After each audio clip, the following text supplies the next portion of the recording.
According to legend, a princess named Dido fled the city of Tyre in what is now Lebanon. She sailed west across the Mediterranean, seeking a new home. When she arrived at the coast of modern-day Tunisia, she asked the local king for as much land as she could wrap in a bull's hide. The king agreed, thinking it a fair joke. Dido cut the hide into thin strips and laid them end to end. She claimed a piece of land large enough to build a city. That city was Carthage, Qart Hadasht in Phoenician, meaning new city. The story may be legendary, but the city was very real. Founded around 814 BCE, Carthage grew from a small trading post into one of the most powerful cities in the ancient world. For 6 centuries, it dominated the western Mediterranean, controlling trade routes from North Africa to Spain, from Sicily to Sardinia. But Carthage's greatest enemy was rising in the west, a small republic called Rome. The two powers would fight 3 devastating wars over control of the Mediterranean. In the end, only one would survive. This is the story of Carthage, the city Rome tried to destroy. Carthage was not a military empire in the traditional sense. It was a trading empire, a network of ports, colonies, and commercial relationships stretching across the Mediterranean. The Carthaginians were Phoenicians, and like their ancestors, they were master merchants. They traded in purple dye, glass, timber, silver, and gold. They established colonies in Spain, North Africa, Sicily, and Sardinia. Their ships, the largest in the ancient world, carried goods across thousands of miles of open sea. Carthage itself was a magnificent city. Its harbor could hold over 200 warships. Its temples were adorned with gold and silver. Its streets were lined with elegant buildings and public gardens. But beneath the wealth and splendor lay a dark secret. Carthage practiced child sacrifice, or so the Romans claimed. The truth remains one of archaeology's most controversial debates.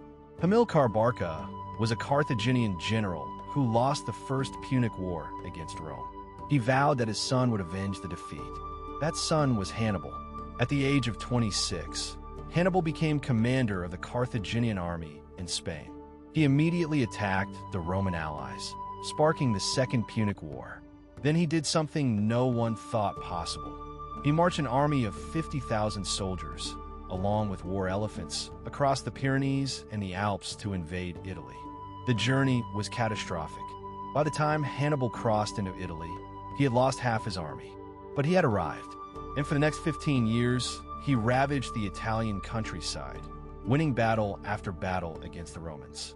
The Battle of Cannae in 216 BCE was Hannibal's masterpiece, a double envelopment that destroyed 8 Roman armies in a single day.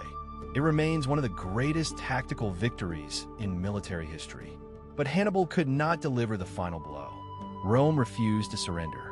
Year after year, the Romans raised new armies, new fleets, new generals. They learned from their defeats and adapted. The turning point came when a young Roman general named Scipio Africanus invaded Spain and then crossed to North Africa. He threatened Carthage itself, forcing Hannibal to abandon Italy and return home. The two generals met at the Battle of Zama in 202 BCE. Hannibal was defeated for the first and only time. Carthage surrendered, but Rome was not finished.